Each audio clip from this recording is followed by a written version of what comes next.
नमस्कार दोस्तों, life high education class में स्वागत है, अभिनंदन है। आज जो मैं कहानी लेकर आया हूँ वापसी कहानी है, जो उषा प्रेमदा जी द्वारा लिखा गया कहानी है, जो हमारी UGC net JRF TGT PGT के एग्ज़ाम में है। इसको स्वरवाचन करते हैं।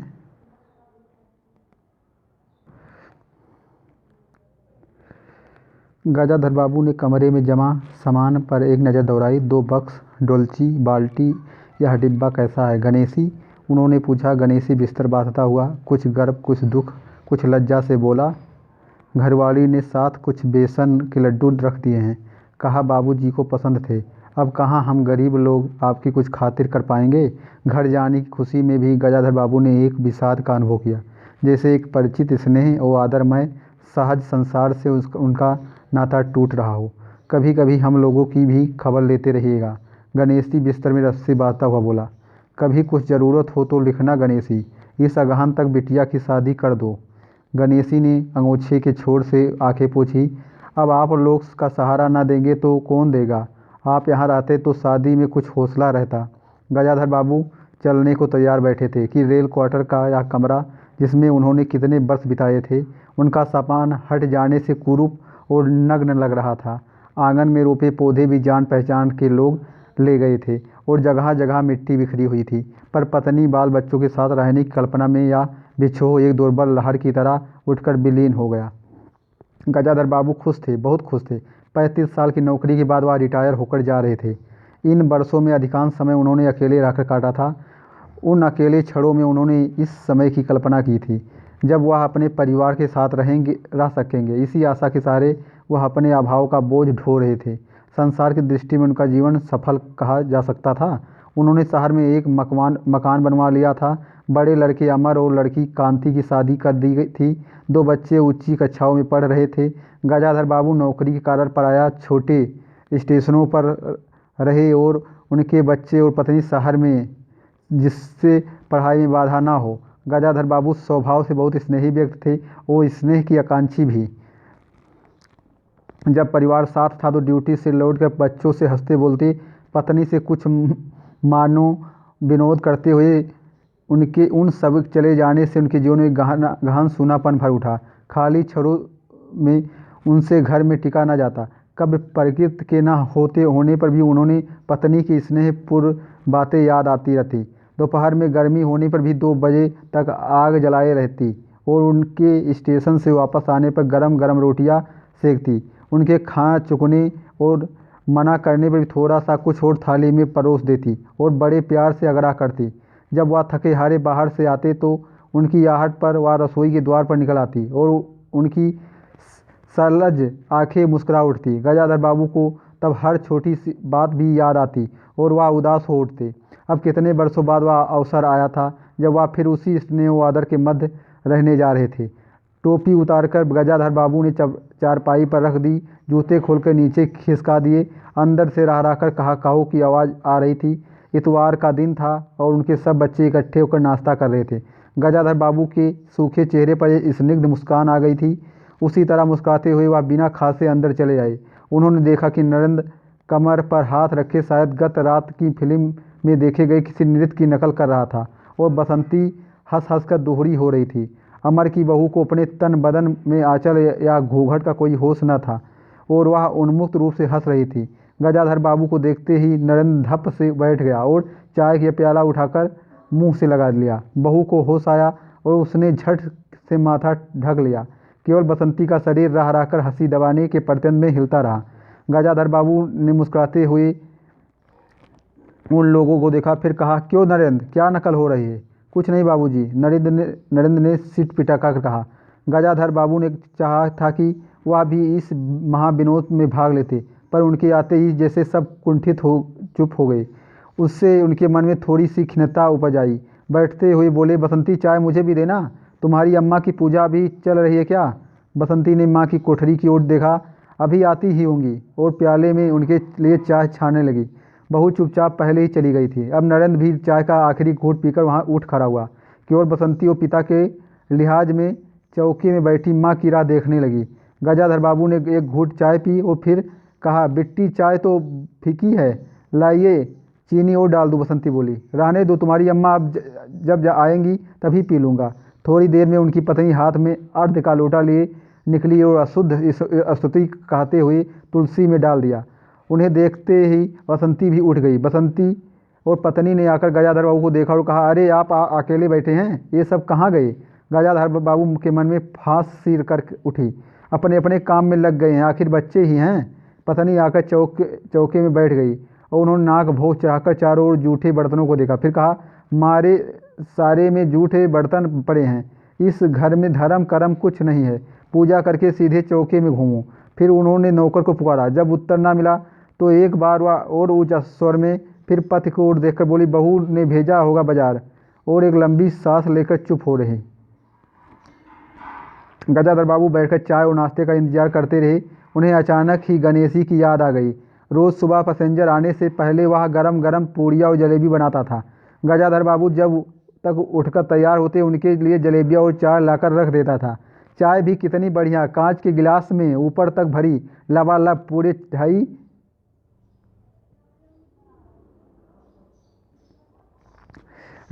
ढाई चम्मच जमीनी और गाढ़ी मलाई। पैसेंजर भले ही रानीपुर लेट पहुँचे, गणेशी ने चाय पहुँचाने में कभी देर नहीं थी। क्या मजाल है कि कभी उससे कुछ कहना पड़े। पत्नी का शिकायत भरा स्वर सुन उनके विचारों में व्याघात पहुँचा। वह कह रही थी, सारा दिन इसी खिच में निकल जाता है। इस गृहस्थी का धंधा पीटते पीटते उम्र बीत गई है, कोई जरा हाथ भी नहीं बटाता है। बहू क्या किया करती हैं? गजाधर बाबू ने पूछा। पड़ी रहती हैं। बसंती को तो फिर कहो कि कॉलेज जाना होता है। गजाधर बाबू ने जोश में आकर बसंती को आवाज़ दी। बसंती भाभी के कमरे में से निकली तो गजाधर बाबू ने कहा, बसंती आज से शाम का खाना बनाने की जिम्मेदारी तुम पर है, सुबह का भोजन तुम्हारी भाभी बनाएंगी। बसंती मुंह लटकाकर बोली, बाबूजी पढ़ना भी तो होता है। गजाधर बाबू ने प्यार से समझाया, तुम सुबह पढ़ लिया करो, तुम्हारी माँ बूढ़ी हुई है, उनके शरीर में अब वह शक्ति नहीं बची है। तुम हो, तुम्हारी भाभी है, दोनों मिलकर काम में हाथ बटाना चाहिए। बसंती चुप रह गई। उसके जाने के बाद उसकी माँ ने धीरे से कहा, पढ़ने का तो बहाना है, कभी जी ही नहीं लगता। लगे कैसे? शीला से ही फुर्सत नहीं, बड़े बड़े लड़के हैं उनके घर में, हर वक्त वहाँ घुसा रहना मुझे नहीं सुहाता है। मना करूँ तो सुनती नहीं है। नाश्ता कर। गजाधर बाबू बैठक में चले गए। घर छोटा था और ऐसी व्यवस्था हो चुकी थी कि उसमें गजाधर बाबू के रहने के लिए कोई स्थान न बचा था। जैसे किसी मेहमान के लिए कुछ अस्थायी प्रबंध कर दिया जाता था, उसी प्रकार बैठक में कुर्सियों को दीवार से सटाकर बीच में गजाधर बाबू किसी के लिए पतली सी चारपाई डाल दी गई थी। गजाधर बाबू उस कमरे में पड़े पड़े कभी कभी अनायास ही इस अस्थायित्व का अनुभव करने लगते। उन्हें याद हो आती उन रेलगाड़ियों की जो आती और थोड़ी देर रुककर किसी और लक्ष्य की ओर चली जाती। घर छोटा होने के कारण बैठक में ही वह अपना प्रबंध किया था। उनकी पत्नी के पास अंदर एक छोटा सा कमरा अवश्य था, पर वह एक और अचारों के मर्तबान, दाल चावल के कनस्तर और घी के डिब्बों से घिरा था। दूसरी ओर पुरानी रजाइयाँ दरियों में लिपटी और रस्सी से बंधी रखी थी। उसके पास एक बड़े से टीन के बक्स में घर भर के गर्म पड़े थे। बीच में एक अलगानी बंधी हुई थी, जिस पर पराया बसंती के कपड़े लापरवाही से पड़े रहते थे। वह भरसक उस कमरे में नहीं जाते थे। घर का दूसरा कमरा अमर और उसकी बहू के पास था। तीसरा कमरा जो सामने की ओर था, बैठक था। गजाधर बाबू के आने से पहले उसने अमर की ससुराल से आया बेत की 3 कुर्सियों का सेट पड़ा था। कुर्सियों पर नीली गद्दियाँ और बहू के हाथों के कड़े कुशन थे। जब कभी उनकी पत्नी कोई लंबी शिकायत करनी होती तो अपनी चटाई बैठक में डाल पड़ जाती थी। वह एक दिन चटाई लेकर आ गई। गजाधर बाबू ने घर गृहस्थी की बातें छेड़ी। वह घर का रवैया देख रहे थे। बहुत हल्के से उन्होंने कहा कि अब हाथ में पैसा कम रहेगा, कुछ खर्च कम होना चाहिए। सभी खर्च तो वाजिब है, किसका पेट काटूं? यही जोर गांठ करते करते बूढ़ी हो गई, न मन का पहना न ओढ़ा। गजाधर बाबू ने आहत विस्मित दृष्टि से पत्नी को देखा। उनसे अपनी हैसियत छिपी न थी। उनकी पत्नी तंगी का अनुभव कर उसका उल्लेख करती, यह स्वाभाविक था, लेकिन उनमें सहानुभूति का पूर्ण अभाव गजाधर बाबू को बहुत खटका। उनसे यदि राय बात की जाती कि प्रबंध कैसे हो, तो उन्हें चिंता कम संतोष अधिक होता है, लेकिन उनसे तो केवल शिकायत की जाती, जैसे परिवार की सब परेशानियां के लिए वही जिम्मेदार थे। तुम्हें किस बात की कमी है अमर की माँ? घर में बहू हैं, लड़के बच्चे हैं, सिर्फ रुपये ही से ही आदमी अमीर नहीं होता है, गजाधर बाबू ने कहा और कहने के साथ ही अनुभव किया। यह उनकी आंतरिक अभिव्यक्ति थी, ऐसी कि उनकी पत्नी नहीं समझ सकती। हाँ, बड़ा सुख है ना बहू से, आज रसोई करने गई है, देखो क्या होता है, कहकर पत्नी ने आंखें मूंदी और सो गई। गजाधर बाबू बैठे हुए पत्नी को देखते रह गए। यही थी क्या उनकी पत्नी, जिसके हाथों के कोमल स्पर्श, जिसकी मुस्कान की यादों में उन्होंने संपूर्ण जीवन काट दिया था। उन्हें लगा कि लवणमयी युवती जीवन की राह में कहीं खो गई है और उसकी जगह आज जो स्त्री है वह उनके मन और प्राणों के लिए नितांत अपरिचित है। गाढ़ी नींद में डूबी उनकी पत्नी का भारी सा शरीर बहुत बेडोल और कुरूप लग रहा था, चेहरा श्रीहीन हो रूखा था। गजाधर बाबू देर तक निस्संग दृष्टि से पत्नी को देखते रहे और फिर लेटकर छत की ओर ताकने लगे। अंदर कुछ गिरा और उनकी पत्नी हड़बड़ाकर उठ बैठी। लो, बिल्ली ने कुछ गिरा दिया शायद, और वह अंदर भागी। थोड़ी देर में लौटकर आई तो उनका मुंह फूला हुआ था। देखा बहू को चौका खुला छोड़ आई। बिल्ली ने दाल की पतीली गिरा दी। सभी तो खाने को हैं, अब क्या खिलाऊंगी। वह सांस लेने को रुकी और बोली, एक तरकारी और 4 पराठे बनाने में सारा डिब्बा घी उड़ेल कर रख दिया। जरा सा दर्द नहीं है, कमाने वाला हाड़ तोड़े और यहाँ चीज़ें लुटें। मुझे तो मालूम था कि यह सब काम किसी के बस की नहीं है। गजाधर बाबू को लगा कि पत्नी कुछ और बोलेंगी तो उनके कान झंझना उठेंगे। ओठ भींच करवट लेकर उन्होंने पत्नी की ओर पीठ कर ली। रात का भोजन बसंती ने जानबूझकर ऐसा बनाया कि कौर तक निकलना न जा सके। गजाधर बाबू चुपचाप खाकर उठ गए, पर नरेंद्र थाली सरकाकर उठ खड़ा हुआ और बोला, मैं ऐसा खाना नहीं खा सकता। बसंती तुनकर बोली, तो न खाओ, तुम्हारी खुशामंद करता हूँ। तुमसे खाना बनाने को कहाँ किसने कहा? नरेंद्र चिल्लाया। बाबूजी ने। बाबूजी को बैठे बैठे यही सूझता है। बसंती को उठाकर माँ ने नरेंद्र को मनाया और अपने हाथ से कुछ बनाकर खिलाया। गजाधर बाबू ने बाद में पत्नी से कहा, इतनी बड़ी लड़की हो गई और उसे खाना बनाने तक का शऊर नहीं आया। अरे आता तो सब कुछ है, करना नहीं चाहती, पत्नी ने उत्तर दिया। अगली शाम माँ को रसोई में देख कपड़े बदलकर बसंती बाहर आई तो बैठक से गजाधर बाबू ने टोक दिया, कहाँ जा रही हो? पड़ोस में शीला के घर, बसंती ने कहा। कोई ज़रूरत नहीं, अंदर जाकर पढ़ो, गजाधर बाबू ने कड़े स्वर में कहा। कुछ देर अनिश्चित खड़े रहकर बसंती अंदर चली गई। गजाधर बाबू शाम को रोज टहलने जाते थे। लौटकर आए तो पत्नी ने कहा, क्या कह दिया बसंती से? शाम से मुंह लपेटे पड़ी है, खाना भी नहीं खाया है। गजाधर बाबू खिन्न हो आए। वो पत्नी की बात उन्होंने कुछ उत्तर नहीं दिया। उन्होंने मन में निश्चय कर लिया कि बसंती की शादी जल्द ही कर देनी है। उस दिन के बाद बसंती पिता से बची बची रहने लगी। जाना होता तो पिछवाड़े से जाती। गजाधर बाबू ने एक बार पत्नी से पूछा तो उत्तर मिला, रूठी हुई है। गजाधर बाबू का रोष हुआ। लड़की के इतने मिजाज की जाने को रोक दिया तो पिता से बोलेगी नहीं। फिर उनकी पत्नी ने सूचना दी कि अमर अलग रहने की सोच रहा है। क्यों? गजाधर बाबू ने चकित होकर पूछा। पत्नी ने साफ साफ उत्तर नहीं दिया। अमर और उसकी बहू की शिकायतें बहुत थीं। उनका कहना था कि गजाधर बाबू हमेशा बैठक में पड़े रहते हैं, कोई आने जाने वाला हो तो कोई कहीं बिठाने की जगह नहीं। अमर को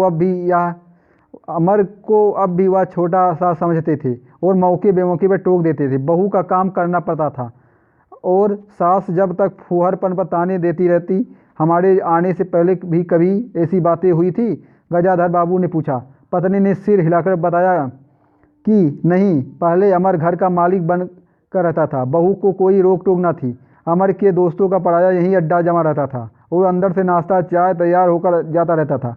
बसंती को भी वही अच्छा लगता था। गजाधर बाबू ने बहुत धीरे से कहा, अमर से कहो जल्दबाजी की कोई ज़रूरत नहीं। अगले दिन वह सुबह घूमकर लौटे तो उन्होंने पाया कि बैठक में उनकी चारपाई नहीं है। अंदर जाकर पूछने ही वाले ही थे कि उनकी दृष्टि रसोई के अंदर बैठे पत्नी पर पड़ी। उन्होंने यह कहने को मुंह बोला कि बहू कहाँ है, पर कुछ याद कर चुपचाप हो गई। पत्नी की कोठरी में झका तो अचार, रजाइया और कनस्तरों की मद अपनी चारपाई लगी पाई। गजाधर बाबू ने कोट उतारा और कहीं टांगने को दीवार पर नज़र दौड़ाई, फिर उसे मोड़कर अलगनी के कुछ कपड़े खिसकाकर एक किनारे टांग दिया। कुछ खाए बिना ही अपनी चारपाई पर लेट गई। कुछ भी हो, तन आखिरकार बूढ़ा ही था। सुबह शाम कुछ दूर टहलने अवश्य चले जाते, पर आते जाते थक जाते थे। गजाधर बाबू को अपना बड़ा सा क्वार्टर याद आ गया। निश्चित जीवन, सुबह पैसेंजर ट्रेन आने पर स्टेशन की चहल पहल, चिर परिचित चेहरे और पटरी पर रेल के पहियों की खटखट जो उनके लिए मधुर संगीत की तरह थी। तूफान और डाक गाड़ी के इंजनों की चिघाड़ और उनकी अकेली रातों की साथी थी। सेठ राम जी मल के मिल के कुछ लोग कभी कभी पास आ बैठते और वहीं उनका दायरा था, वहीं उनके साथी थे। वह जीवन अब उन्हें एक खोई निधि सा प्रतीत हुआ। उन्हें लगा कि वह जिंदगी द्वारा ठगे गए हैं और उन्होंने जो कुछ चाहा उसमें से उसे एक बूंद भी ना मिली। लेटे हुए वह घर के अंदर से आते विविध स्वरों को सुनते रहे। बहू और सास की छोटी सी झड़प, बाल्टी पर खुले नल की आवाज़, रसोई की बर्तनों की खटपट और उसी में दो गौरैयों का वार्तालाप। और अचानक ही उन्होंने निश्चय कर लिया कि अब घर की किसी बात में दखल ना देंगे। यदि गिरे स्वामी के लिए पूरे घर में एक चारपाई की जगह नहीं है तो यही पड़े रहेंगे। अगर कहीं और डाल दी गई तो वहाँ चले जाएंगे। यदि बच्चों के जीवन में उनके लिए कहीं स्थान नहीं है तो अपने ही घर में परदेसी की तरह पड़े रहेंगे। और उस दिन के बाद सचमुच गजाधर बाबू कुछ नहीं बोले। नरेंद्र रुपये मांगने आया तो बिना कारण पूछे उसे रुपये दे दिए। बसंती काफ़ी अंधेरा हो जाने के बाद भी पड़ोस में रही तो भी उन्होंने कुछ नहीं कहा। पर उन्हें सबसे बड़ा गम यह था कि उनकी पत्नी ने भी उनमें कुछ परिवर्तन लक्ष्य नहीं दिया। वह मन ही मन कितना भार ढो रहे हैं, इससे वह अनजान ही बनी रही। बल्कि उन्हें पति के घर के मामले में हस्तक्षेप न करने के कारण शांति ही थी। कभी कभी वो कहा भी उठती, ठीक ही है, अब बीच में न पड़ा कीजिए, बच्चे बड़े हो गए हैं, हमारा जो कर्तव्य था कर रहे हैं, पढ़ा रहे हैं, शादी कर देंगे। गजाधर बाबू ने यहाँ दृष्टि से पत्नी को देखा। उन्होंने अनुभव किया कि वह पत्नी और बच्चों के लिए केवल धन उपार्जन के निमित्त मात्र हैं। जिस व्यक्ति के अस्तित्व से पत्नी मांग में सिंदूर डालने की अधिकारिणी है, समाज में उसकी प्रतिष्ठा है, उसके सामने वह 2 वक्त भोजन की थाली रख देने से सारे कर्तव्यों से छुट्टी पा जाती हैं। वह घी और चीनी के डिब्बों में इतनी रमी हुई है कि अब वह वही उनकी संपूर्ण दुनिया बन गई है। गजाधर बाबू उनके जीवन के केंद्र नहीं हो सकते हैं। उन्हें तो अब बेटी की शादी के लिए भी उत्साह बुझ गया है। किसी बात में हस्तक्षेप न करने के निश्चय के बाद भी उनका अस्तित्व उस वातावरण का एक भाग न बन सका। उनकी उपस्थिति उस घर में ऐसी असंगत लगने लगी थी कि जैसे सजी हुई बैठक में उनकी चारपाई थी। उनकी सारी खुशी एक गहरी उदासीनता में डूब गई। इतने सब निश्चयों के बावजूद भी एक दिन बीच में दखल दे बैठे। पत्नी ने स्वभाव अनुसार नौकर की शिकायत कर रही थी, कितना काम चोर है, बाजार की भी चीज़ें में पैसा बनाता है, खाने बैठता है तो खाता ही चला जाता है। गजाधर बाबू को बराबर यह महसूस होता रहता था कि उनके घर का रहन सहन और खर्च उनकी हैसियत से कहीं ज़्यादा है। पत्नी की बात सुनकर कहते कि नौकर का खर्च बिल्कुल बेकार है, छोटा मोटा काम है, घर में 3 मर्द हैं और कोई ना कोई कर ही देगा। उन्होंने उसी दिन नौकर का हिसाब कर दिया और अमर दफ्तर से आया तो नौकर को पुकारने लगा। अमर की बहू बोली, बाबूजी ने नौकर छुड़ा दिया। क्यों? कहते हैं खर्च बहुत है। यह वार्तालाप बहुत सीधा सा था, पर जिस टोन में बहू बोली गजाधर बाबू को खटक गया।